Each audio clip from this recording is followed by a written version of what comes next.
Welcome to Demystify Magic with Molly and Madison. I'm Molly, a former skeptic turned full-time energy healer and teacher. And I'm Madison, a born and raised witch running my family's crystal shop. And we're here to explore all things woo through the lens of both science and spirituality so that you can find the moments of magic in your everyday life and create an intentional spiritual practice. So if that's what you're into, find a cozy spot, take a deep breath, and let's demystify some magic. Howdy doody, friends. Duty howdy, friends. It has been quite the week. It's been a week. And to be completely honest, I don't know that either of us really knew how to get back in the saddle of creating after this past week. For those who maybe don't know, or are listening to this many years in the future, for which I would love to say to you, please come here and tell me that it's all okay. If you're from the future.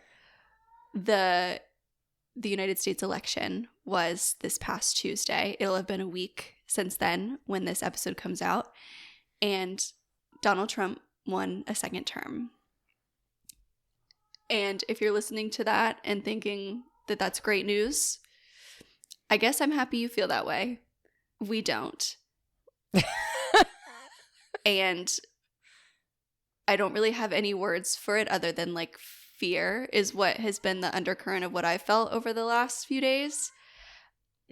And that has been the undertone of the messages that we've received as well. And I will say, we did our episode last week on the magic of voting.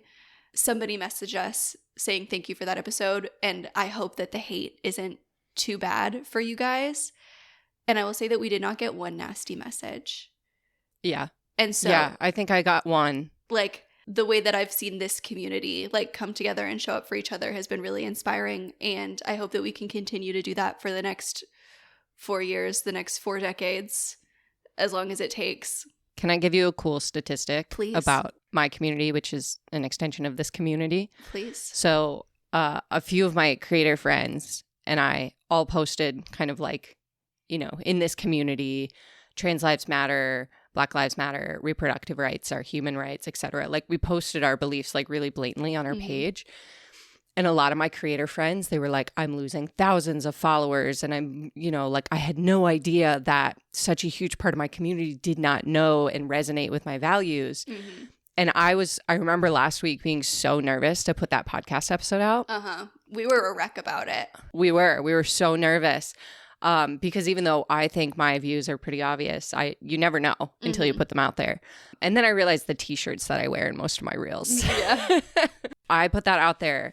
I put that post out there and lost 453 followers, which is 0.2% of the community, which made me feel really good. Like, A, 453 bigots are no longer in our community. And B, like, if our community ever felt like a safe space, I feel like statistically that's been proven. Yeah. Because everyone else I know, it was like huge percentages of their followers. A friend of mine lost like 10K, which like followers are not everything, but it just goes to show like you all are here and we hold the same values. And that like means more to me than a number on a profile ever could mean. And it just felt like such a cool, like, I always felt like our community was a safe space and I always felt like we're on the same page. And I feel like that really proved it to me. Yeah, I had a similar experience. I posted on the Spellcrafter page because we pull a card of the day every morning and tell me that it was not the Three of Swords on Tuesday. What does that mean? It's the one with the 3 swords going through a heart. Oh. Womp womp. Actually, it was on Wednesday. Sorry, it was on Wednesday that we pulled it. And so I posted a picture of that card with just a call to say that my business is a safe space. And my business is a place that will fight for us, for you, for everyone. And I was terrified to post it. And I think it's like the most popular post we've ever made. I didn't check my follower count before I posted it because I was like not going to get myself in that space. I haven't looked at the stats, but no hateful comments. Yeah. Didn't lose us. Like everything looks normal. Yeah. But all that to say, we're not afraid to speak up now. We're not afraid to speak up now. And if anything, we're just going to get louder. So yes. If you don't like it, fuck off. This is not the podcast for you. Yeah. There's 1,000 other witchy podcasts. Yeah. And I think that I've learned a lot of hard lessons since 2016. Mm-hmm. And I am not going to sit quietly through another 4 years. You have not heard the last of me, Donald Trump. And until it is illegal for me to say it, I will say it. Fuck you. Fuck you, Donald Trump. You. But all that to say, this episode, we are going to use our mess and talk about how we're getting through it, how we're planning to get through the next 4 years, and how we're planning to use our practice to get there. Mm-hmm. And so if you don't love our chatty episodes, this might not be the one for you, because when I tell you our outline is maybe 12 collective words, I tell you 3 our outline. bullet points. Yeah, it's not. We just said we're showing up as our best. We're doing the best we can today, and that's what you're going to get. Here we are. And we love you. Howdy doody, let's roll. Molly, what was your magic moment? My magic moment is I'm recording this from my new house. Woo, woo, woo, woo. Woo, woo, woo, woo. Beautiful. It feels like such a weird, like, it feels weird to be like, I had this huge celebration in the midst of this like chaotic, shitty week. I know. I was like, I had to have a good, long, hard think about my magic moment. Yeah. I think we're going to talk about this, but magic moments are so important in times like these because, fuck it, I'll just get into it now. Because your brain has a negativity bias. Mm-hmm. And so it has that because it's designed for survival. We know this. We know our brain looks at the negative more than it looks at the positive. We know that the negative will always outweigh the positive when it comes to your brain's wiring. And also there are legitimate reasons to be worried and be scared right now. And I'm not, saying we shouldn't focus on those things and we shouldn't have those things. And when we start to remember the little moments of magic, the little glimmers, right, that we experience in our day, it can help everything that feels heavy right now feel just a tiny bit lighter. Mm-hmm. Just a tiny bit lighter. And that's not to say like, let's bypass all the shit that's happening. That's to say like, we need to lighten the load a little bit if we're going to continue on, right? Like you can't carry a backpack full of rocks up Mount Everest. You need to take some of those rocks out. So my magic moment is we moved. I'm in a new house. It feels great. It feels very strange. Still feels like I'm living in a hotel. Mm-hmm. Currently recording in a room that is very disorganized and disheveled. We don't have an oven or a stove right now because we moved in and all our appliances were broken. And it's been lovely and amazing and like a really lovely place to just like rest my head at night. So that's my magic moment. What's yours? So my magic moment is, sorry, election related. But I really realized like we keep hearing people say how important community is and how important community will be going forward. And on Wednesday night, the day after the election, the day that we pulled the Three of Swords, we had an event that had been scheduled for like months. Mm-hmm. That it was a book launch party for a local witch author, small business owner, Kobe Michael, who his second book just came out, The Poison Path Grimoire. Highly recommend. He's a lovely human being and a really talented author and person. And he asked if he could host a launch event in the store. It came out on election day. And so we were like, okay, like we'll push it back a day. Like we'll do it the day after. With like the thought process being that things would be very different that day. Mm-hmm. And like full transparency, I did not want to go. Mm-hmm. We had to drive to Orlando for like a wholesale show thing during the day. And so had been up since like 6 a.m., losing my marbles, driving to Orlando, pretending to be like a normal human being, got home at like 2 or 3, and fully like my body gave out and I took a 2-hour nap that I was not supposed to take. Yeah. And the desire in me to stay in bed and say, I'm sorry, I can't do this was strong.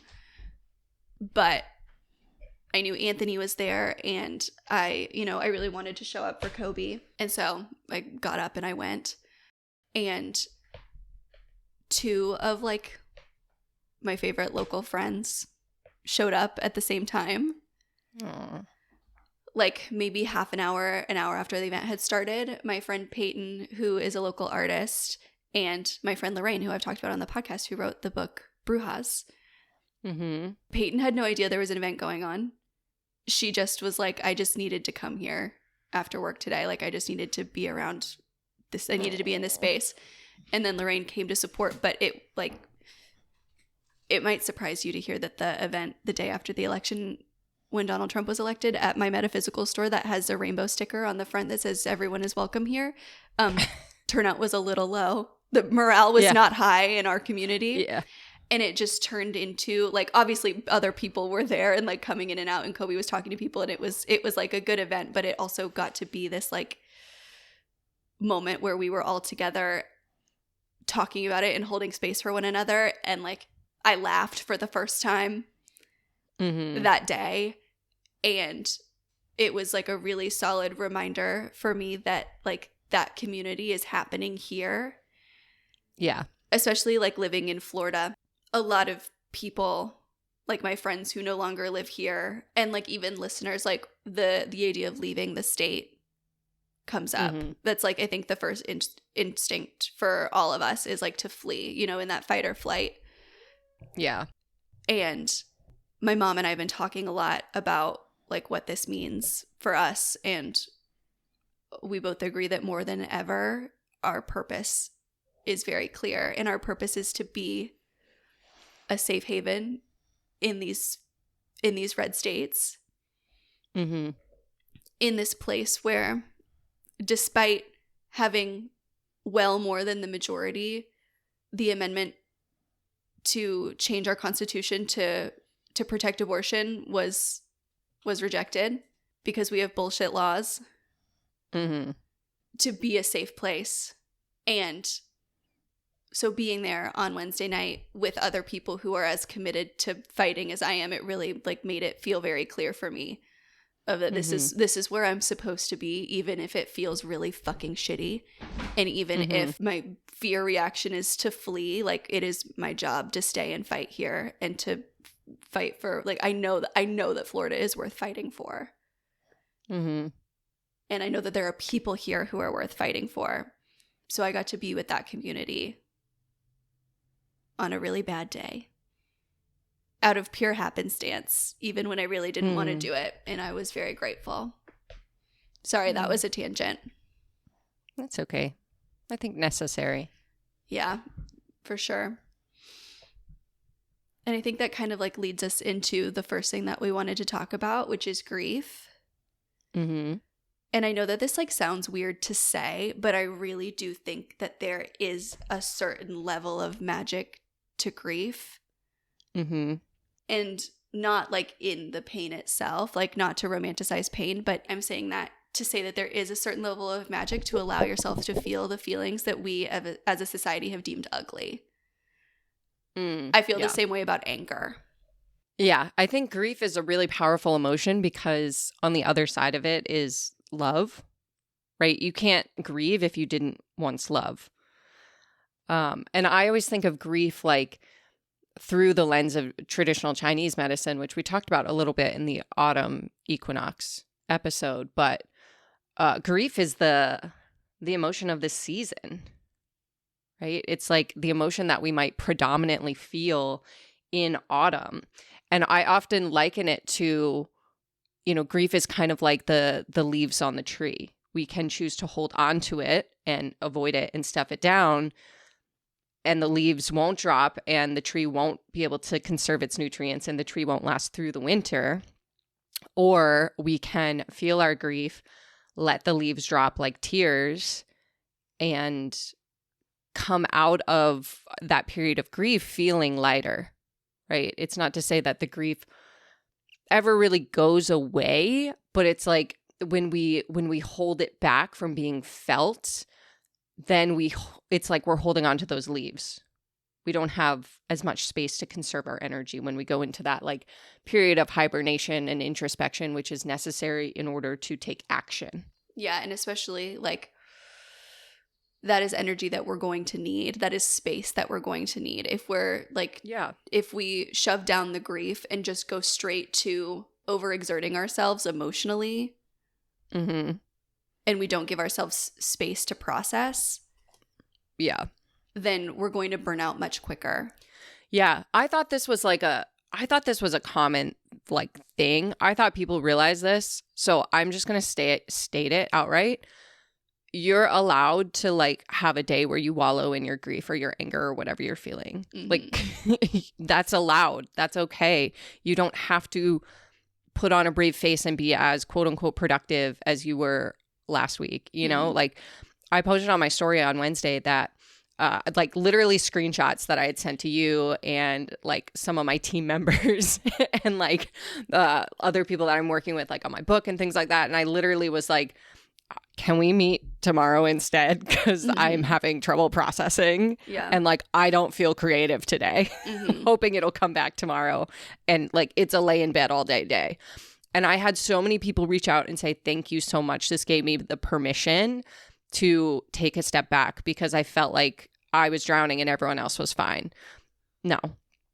Capitalism wants you to be fucking fine and be able to push through and produce the same amount you did before the election. That you don't have to. Like you can feel your feelings. If you are able to create space for yourself, cancel something or just go to bed early or whatever you need to do, like do that. I have been rewatching my comfort show that has not aged well, which is Gossip Girl, the original. Yeah. And that has really helped me process is just like the end of my day, instead of like unpacking my house and like putting furniture together, I just sit like a vegetable roll on my couch and I watch Serena and Blair duke it out, you know? And that's been helping, you know? I started Buffy the Vampire Slayer for the first time ever, finally. Oh, I love that for you. Also, I can tell didn't age well. Didn't watch it when it was not aging, but okay, I need to put this plea out there because you've never watched Gossip Girl. But if any of our listeners have watched all of Gossip Girl, meaning you know who Gossip Girl is. I know who Gossip Girl is. I know. TikTok ruins everything. But I need someone who's like in my boat, who's like rewatching it, knows who Gossip Girl is, that I can talk to and be like, this makes no fucking sense. I also know that. The first couple of episodes, I've seen the clips. They make no fucking sense. I've seen the clips of Gossip Girl by themselves in a room reacting negatively to what Gossip Girl has said about them. Yeah, I know, right? It makes no sense. Whatever. Anyway, I'm just saying that I can participate in the best way. Yeah. Also, where in New York can a 16-year-old openly drink martinis at a bar? Where is that? Why is that happening? And don't say it's just because they're rich, because Jenny Humphrey's also doing it. Anyway, I digress. Anyways, grief. Anyways, all this to say is you have permission to feel your feelings and you should fucking feel them. Like, whatever you need to do to get that grief metabolized in your body rather than stagnating, you know, whether that's, I mean, for me, I literally, the day after the election, I have a personal trainer that I see once a week, and he literally texted me that morning because I see him on Wednesdays, and he's like, hey, am I gonna see you? And I was like, yes. And I'm like the worst client for my trainer. Like, I love him to pieces. Zach, you're the best. But I am the worst client because I just show up and I'm like, literally, dude, this is the 1 hour of my week where I'm not in charge and I don't want to do anything. So I just complain the entire time and I do the bare minimum and I'm just there to get myself out of my house.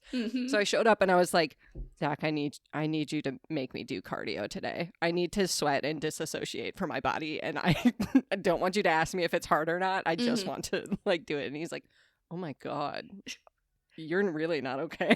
Is this what it would look like if you cared normally? But I felt so much better after. I was like a sweaty mess and I felt so much better. I just got that energy out and was able to just like shut my brain off and sweat for an hour. And that really, really helped me get through the rest of the day. Yeah, I think a healthy balance between because grief is so palpable in the body. Yes.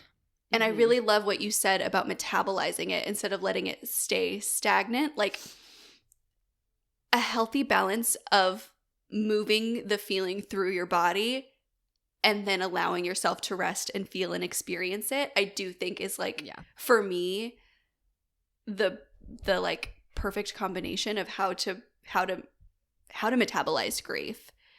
Yeah, it's like a snow globe. You shake it up and then you let it settle. You shake it up, then you let it settle. You shake it up and you let it settle. Mm-hmm. And I think that's almost how you like get comfortable in the feeling as well of like you said, grief never goes away. I think that like this is a pain that we will feel for a long time. I know I still feel the pain of 2016. I still feel that pain and betrayal. And I think that's what made it so much worse. All I could think about when the election result came through was that 8th grader I mentioned last episode. He would have been old enough to vote in his first presidential election. And I was like, oh. We got a couple messages, or I think it might have been on my personal too, that people messaged and said, like, I was so excited for my first time voting to be for the first female president. And that I was 18 in 2016. And I was so excited to vote. And I was so excited to be like the first time I ever did it would be this like monumental thing. And I think that's why it like solidified in me so early that voting is so important. Like I have a really hard time grasping and understanding people who don't vote and people who aren't politically involved and people who like don't read the news and things like that, because I've just always been that way. And I think it in part was because of how monumental it felt in 2016 and how inevitable it felt. And so like, why wouldn't you want to be a part of something so groundbreaking? Like history is being made.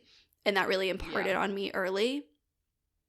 And it felt like looking at 18-year-old me who had no understanding. I remember my mom, we talk about this all the time. Like she joked with me that if Donald Trump won the presidency, she would pay for me to leave the country. And it was like this funny thing of like, haha, how ridiculous would that be? Yeah. Yeah, there's lots of feelings. I feel like I went through a period of like guilt on Wednesday too, because I was like, well, at least last time he was elected, I felt like I could do something. I was in schools. I was actively countering his messages. And I don't talk about this often, but I left my job as an advocate in 2018 because I burnt out so bad. I was in such chronic pain. I literally could not continue. I have so much guilt that I've been working through over the last 6.5 years from leaving that job because I just feel like I quit on that movement. And it's really difficult for me to see that like, no, I haven't quit on the movement. I'm just doing it differently now. It brought up a lot of that guilt again for me because I was like, oh, I'm doing nothing. I'm just like able to sit on my porch with my dog on my lap and just feel sad. Versus in 2016 when I was like, you know, fighting the fight or whatever. And going back to work the next day and doing it. Yeah. And it was like, it was such a weird, like, I don't know what the answer is to that, to be honest with you. I think maybe just like continuing to speak up is the answer. But yeah, there was lots of feelings. So our message to you is whatever your feelings are valid. Let yourself feel them. Find ways to process them. I think movement is really powerful. I think if we're talking about like energetically, kind of what a lot of us are feeling is a stifling of our voice and a stifling of our power. And also the solar plexus is affected, right? The center of our power, our will, our personal power, and then our throat, our communication. And I think the heart too, right? That's where we hold a lot of our grief. And so one option that you might explore if you're feeling that like heaviness in the body is singing or chanting. I know there are lots of female rage playlists now available on Spotify. Sing them out. Get in your car, get in your shower, whatever you want to do. I really struggle with singing anything above like a tenor range. But Wicked is coming out. And I have never in my life wanted to sing Defying Gravity. Now, I'm all about it. Hurts my voice, hurts my ears. Dogs don't like it. Don't care. really gets me into that solar plexus heart throat energy. Yeah.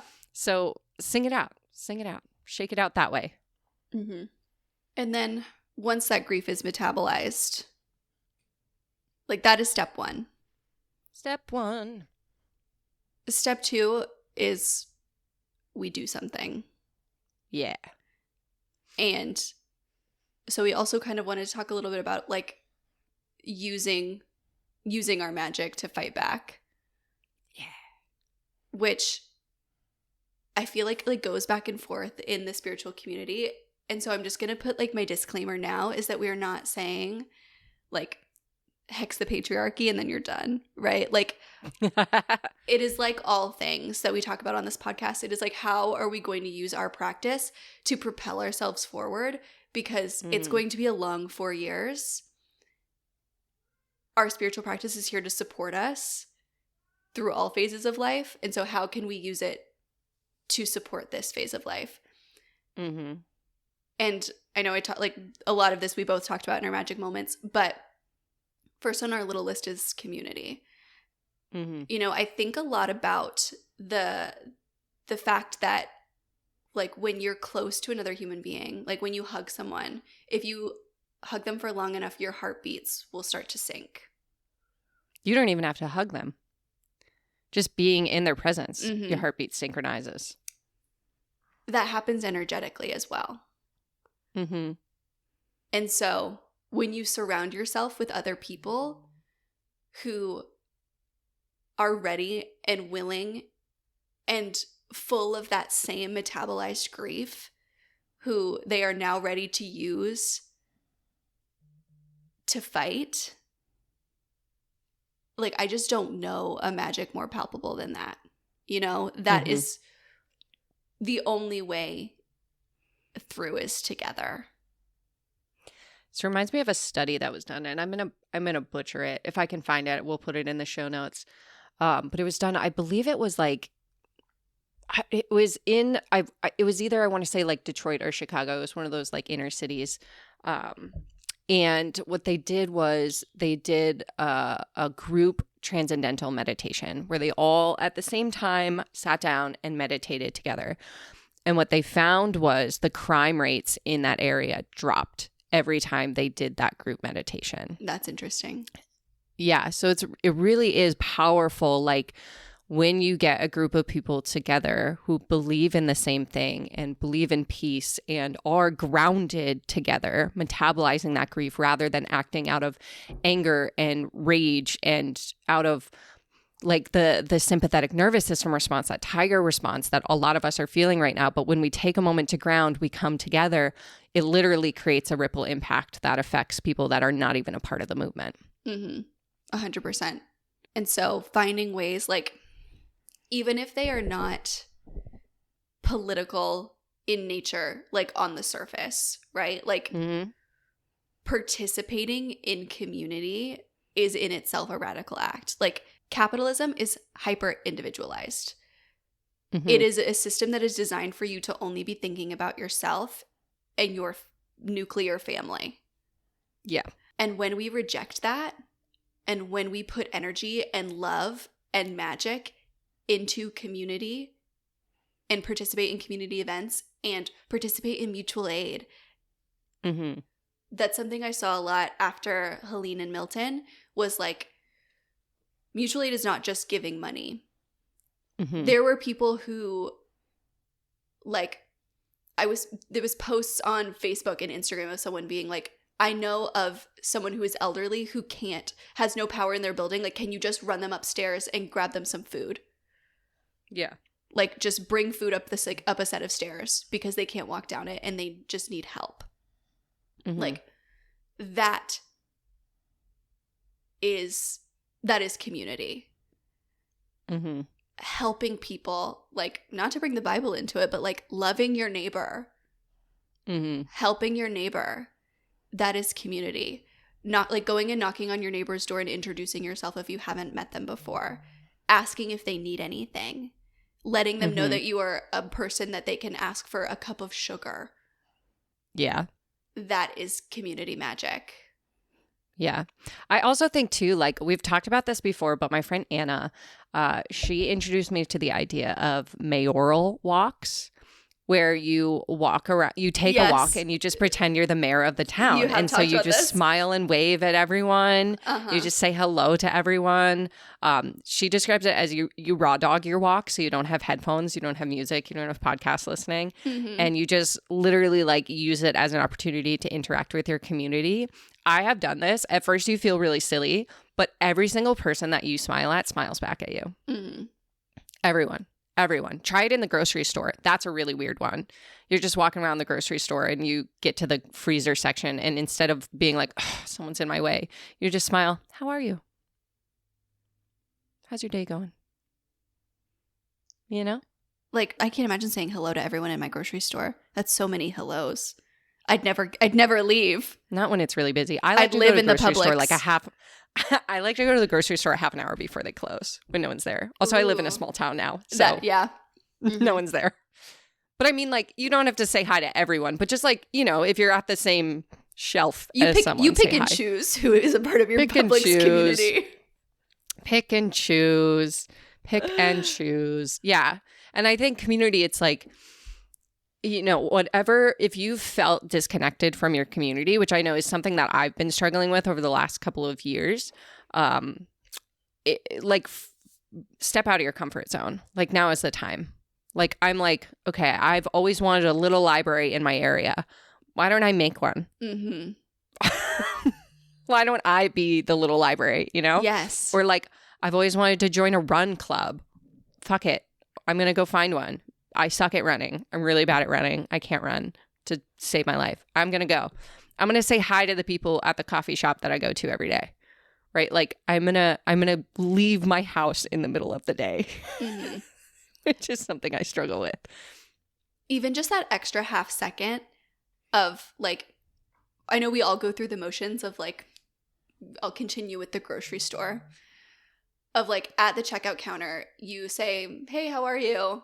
The person says, good, how are you? And you move on. Like, the extra second to look that person in the eyes and say, hey, how are you? Yeah. And create like this extra moment of human connection. Like, even that is finding community. I think that reminding ourselves that there is good in the world on like this like most micro scale is the baseline for creating more good in the world. Yeah. I have a very simple but very difficult challenge for you all if you choose to accept it to do this. Anytime someone asks you, how are you? Or how's your day going? Instead of responding with good or busy, which I know you all say, because I do too, I want you to take a breath and answer honestly. That's how you create connection. Because what happens if you say, how are you? I'm good. How are you? Good. Ends there. If someone says, how are you? You know, I'm having a really hard day today, but I'm here. I'm excited about the protein shakes that were on sale. How are you doing? You know, then they have the opportunity to share. And now you've created a connection. Yeah. Yeah. I think being vulnerable and then giving others the opportunity to be vulnerable is a path. You know, one of my most embarrassing stories is a time that I decided to do that. Tell me. It was like, I literally remember it like it was yesterday. And I was with all of my friends in a Chipotle and my boyfriend had just broken up with me. And so, as we've discussed on the pod, I was in a sorority in college. Like, guys work in the house in the kitchen. They're called kitchen boys. They like bring the food out for meals, whatever. And so a kitchen boy was also in the Chipotle and he was walking up and he asked everyone how they were doing. And I just started crying and I told him the whole story of how my boyfriend had broken up with me. And I did not know this person at all, but I did. It's almost harder, like, because you're an acquaintance. Yeah. It's weirder than if I had done that with a stranger, because then I just had to go to the kitchen the next day and be like, hey, are there any more tortillas? So if you have a kitchen boy, don't do this. Do they still have kitchen boys? Let me know. If you go to Florida State University, slide into my DMs and let me know if Kappa Kappa Gamma still has. This is where I recognize our sorority experiences were so different. I'm like, we didn't even have a kitchen. Yeah, SEC school. The ranch dressing. Yeah. At Florida State University, Kappa Kappa Gamma. Yeah. So good. Really? I think about it every day. I'm going to need the recipe. I don't know it. Was it thick? No, was it like very, pizza ranch no, or was it? It was very dressing thin. ranch. It was dressing ranch because we had a salad bar. It was in the salad bar. A salad bar. It was the peak of luxury. Wow. You know, that's the reason actually, on the other hand, of why it was not the peak of luxury. That's the reason I stopped being a vegetarian, is because the vegetarian food was so bad. Like, it was just whatever they made. It was just like one block of tofu with whatever sauce was on the chicken just like drizzled on it. And I was like, I can't live like this. I'm paying too much money to eat tofu block every day. Maybe that doesn't go in the podcast. No, I think it should. I think people need to know about your tofu block trauma. and my reason to not tell strangers how you're doing. Oh, boy. Not all of us have a kitchen boy, Madison. I know. I'm sorry. Check your privilege. Be honest with everyone but your kitchen boy. Yes. Yes. And I remember it was so bad. And what it was is that I trauma dumped on this person. That even my friends couldn't lie to me and make it better. I could take you back to the Chipotle and show you where I was sitting. Oh, boy. So bad. Wow. Yeah. But yeah, you should create more opportunities for vulnerability. I don't regret it at all. I'm sorry. Oh, our next option for using your magic to fight back is to look for magic moments in your day. Maybe keep a journal. Now's the time. If you don't have a magic moments journal, write one down.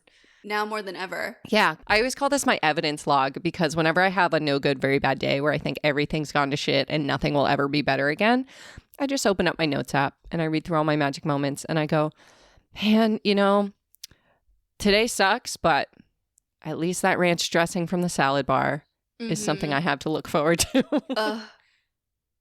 Can't relate. 4-hour drive. Go get it again. I think about it sometimes of what would they do? Do you think they would let me in and would they give me a salad from the salad bar? Do they even have the same ranch? Someone please let us know. I'm truly, I would do anything for someone. I've gotten so close. People who go to UF, University of Florida, have slid into my DMs. Go Knowles. There's got to be one listener in Tallahassee, Florida who can go on this mission for me.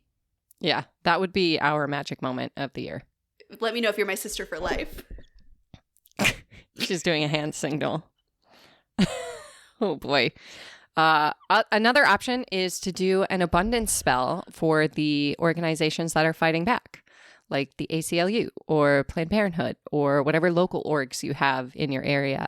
Making a money bowl for them, and then anytime you receive that extra abundance, donating it to them, whether it's 23 cents or $2,300, designating that.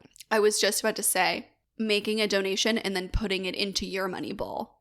Ooh, like that. Print out the confirmation of your donation, stick that in your money bowl. It's like a 2-for-1 special, Yeah. It's calling in abundance to both of those things, calling in more abundance for you to give more, calling in abundance for that organization to receive more donations, setting that intention. You can even write that, print it out and then write that on the piece of paper, or if even just writing down, if you make the donation, my first thought in these instances is I don't have a printer at home. So writing down that you made the donation, on this day at this time, I donated XYZ. I call in more abundance for myself to be able to give more to these organizations. I call in more abundance to these organizations from others in the collective. Stick it in your money bowl. And even it doesn't have to be a financial donation. I remember when when I was an advocate, our local community had a very, very public sexual assault case, and we were we were the only organization in town to support thousands of people. Mm-hmm. And someone brought us donuts. And that was the thing that kept me going that day, was literally like, I got back from a support group and I was like, here's a donut. It was like those moments like literally brought tears to my eyes. It was like, because a lot of us would go back to back to back without having lunch. So it's like when someone brought us lunch, when someone brought us donuts, when someone dropped off coffee, when someone just asked, how are you doing? For the people who are fighting on the quote unquote front lines of this in those organizations, that can mean so much. Even like when I worked at a retirement community, we would do for Domestic Violence Awareness Month, we would do a letter writing campaign, and we would write letters of gratitude to the advocacy agencies. So like even doing something like that can be really sweet and really powerful. Like think about when COVID first hit and all of those little symbols of like, we're with you, we're there, like people drawing on chalk on sidewalks, people doing those parades and, beeping at the whatever, clapping for people. Like, let's bring that back, bring back that vivid experience of community support. Yes, 100%. And even like donations and being generous with your time, like donating your time to organizations that you care about.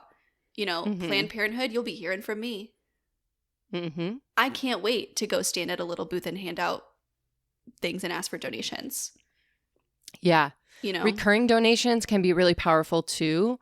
Like even if it's just like $1 a month that you have set up a recurring donation. Yes. Because I always reference it. What if everybody did? What if 1,000 people donated $1 a month to that small organization? Like they know every month they have that $1,000, right? That they can lean on. So even if you feel like, well, there's a lot of organizations I want to support, great. Like divide and conquer, spread it out, get a group of friends together and everybody take one and adopt an organization in your friend group for the week or whatever. I love the idea of getting together with your friends. Okay, here's what we should do. Okay. We shouldn't do it because we don't live in the same place. But if we lived in the same place and had a friend group that all lived in the same place, this is what I would say we do. You do a PowerPoint night and everybody brings an organization that they want to support. Yeah. And talks about why you should support them and what they do and where the money goes. Mm-hmm. And then they divvy it up and everybody gets one. And that's you make a recurring donation or you volunteer or you write them a thank you card. This is literally what sororities do. Yeah, it is. We're just saying start a sorority. Yeah. But finding ways to build that community, create magic moments, and bring abundance to the organizations fighting on the front lines. I think that's really powerful. What if you had a book club that reads empowering, female protagonist novels? Yes. With smut that shares your magic moment of the week every week when you meet, and then everyone brings $5 and then you donate that to a different organization. I love that. Can we do that? I want to do that. Why not? Come over. I want to do that. Okay, I'll be right there. I feel like I can't even make my move to Florida jokes anymore. I know. Okay. I hope that this episode has been a little bit of silly times, a little bit of giving you your hope back, and I hope that it can help you metabolize some of this grief so that we can come back stronger and fucking fight like hell. Fight like hell. For the next 4 years and beyond, because it does not end here. Next week, we're going to talk about some non-conventional ways to get back in your magical groove if you're feeling like I really can't get there. We're going to talk about it. So send us your recommendations, send us your questions. And if you don't like how we're talking about Donald Trump in this episode, don't send us anything because we don't care and we don't want to hear it. We are not taking feedback at this time. Love you so much. Love you. Bye. Thanks for listening to Demystify Magic with Molly and Madison. If you want to learn more about us, you can find all our links in the show notes. We'd love to know what you think of today's episode, so drop us a review or give us a shout out on social media. And don't forget to let us know your magical moment of the week. Okay, love you. Bye.